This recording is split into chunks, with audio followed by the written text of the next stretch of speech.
In this module, we're going to step right away from the doings of valuation.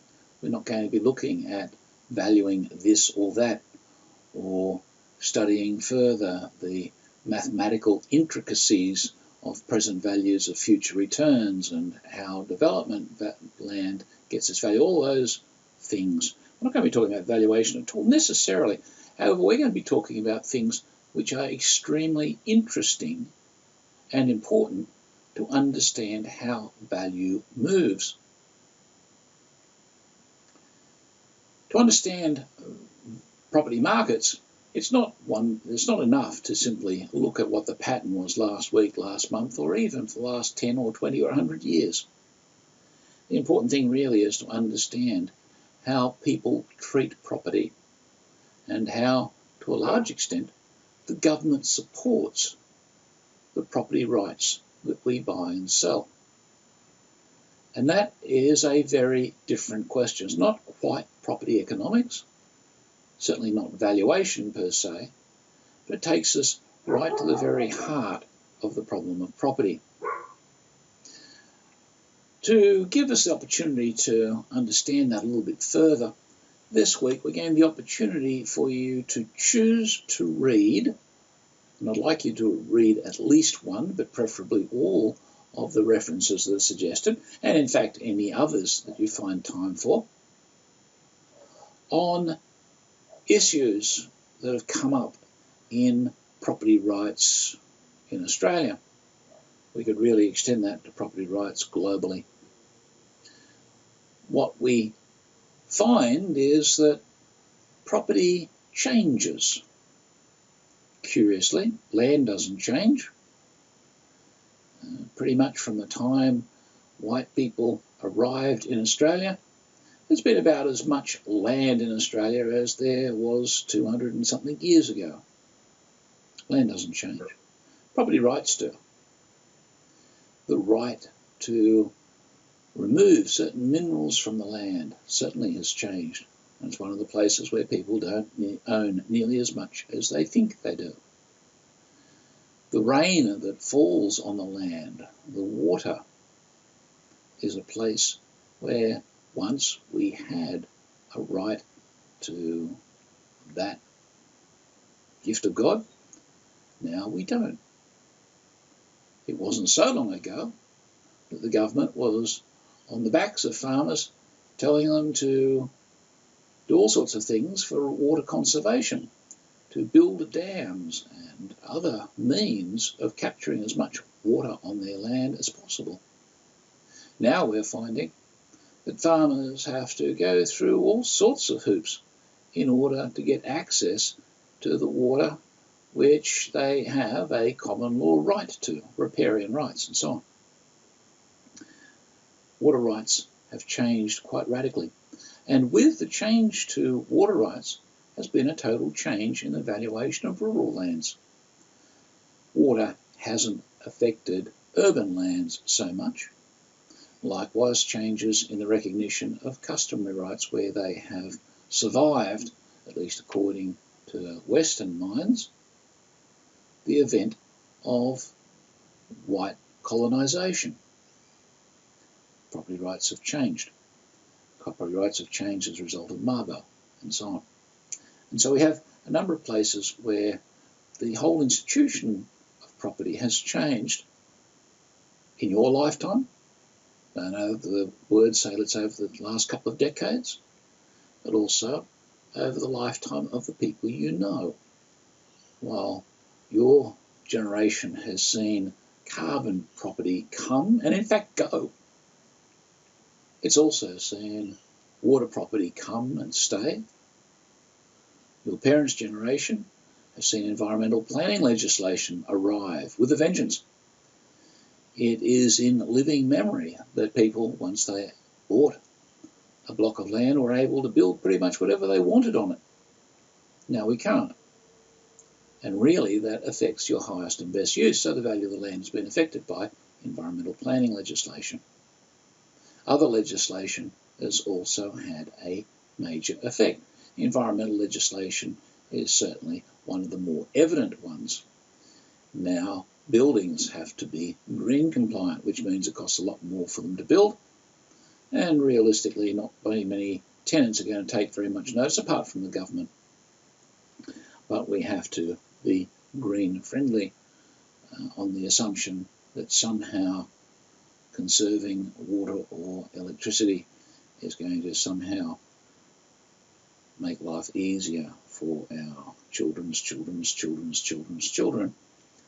I think Tim Flannery, the spokesman for the environment in Australia, is on record as saying that the best we could do in Australia is have an impact which may not be felt for 500 or 1,000 years' time.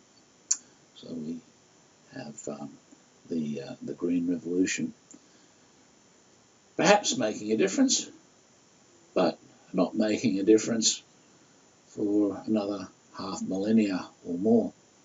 Curious times. And these things are having a major effect on the value of our property. While we're looking at rural property, we've seen the implications of Agenda 21 come home to roost and have a pretty marked effect on the value of rural property. Now, a farmer is not permitted to manage farming lands in the highest and best use because the native vegetation now has more rights than the landowner does. Now, these are all changes. We see these massive changes happening over the last 20, 30, 50 years. We also find that the direction of these changes is pretty hard to predict. I doubt if anyone living in 1990 or 1980 would have been able to predict that some farms could possibly lose most of their value because of the generation of water property. Likewise, in your professional life, there may be changes that will happen to the property institution that will radically change its value. Potentially recognition of customary rights in land can do that. It certainly has the potential to do that in places where you have state leasehold land. And that's something that happened pretty much overnight, which certainly wasn't pleasing for the leaseholders who thought they had a perpetual lease and therefore a perpetual right to virtually own the land even though they paid a peppercorn rent for it. A lot of people cry out for compensation. There are other places where property rights have changed over time that can help us understand how arbitrary property rights are. In theory, real property rights are actually not anything kind of natural as much as we take it for granted that they are. Going back a bit further, we find that the type of property rights that we have today, even in the simplest terms, is only about 500 years old. Go back further than about 500 years, back say to the 13 or 1400s in the West, and you find people didn't own land in the way they do today. Not only was it not freehold, but leasehold. So we have leasehold in parts of rural Queensland, rural New South Wales, many parts of Australia. But the leasehold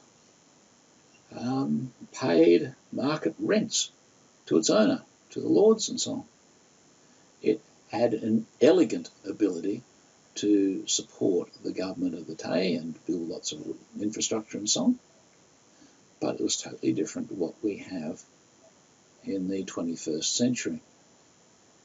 Land rights are relatively new things. What supports a land right? Well, it's really only the arbitrary decision of government. And in a democracy, where governments can come and go depending on the will or the whim of the voters, we could easily, or at least possibly, have a complete revolution in property rights as a result of voting in a new government. Some people might be concerned that a Conservative government might vote in irresponsible private property, which would enable property owners to do all sorts of dreadful things. I might be sort of living happily in my house, and if a right-wing government got in and let my neighbour sort of build a nuclear waste dump or something next door, I might be unhappy, but the government would allow that to happen. If maybe a progressive government, a socialist government got in, again, we could have people simply voting for them. They might decide to dissolve all property rights and give all land property back to the government. It's as easy as that, as easy as what could come out of the ballot box, out of the democratic process. So when you think about it, the fact that we take our property rights for granted is really a risky assumption. And we can say that, well, it's always been like that, and there'd be some sort of a revolution or rebellion or rejection, or the government wouldn't survive and the rest of it. And that might be true. One of the things that if we look back at our own government's history, we see that often when governments make an unpopular decision, the introduction of goods and services tax, the GST, was an example of a particularly unpopular and, for that matter, economically stupid piece of legislation. It came in and the government didn't fare very well as a result of it, but then it stayed.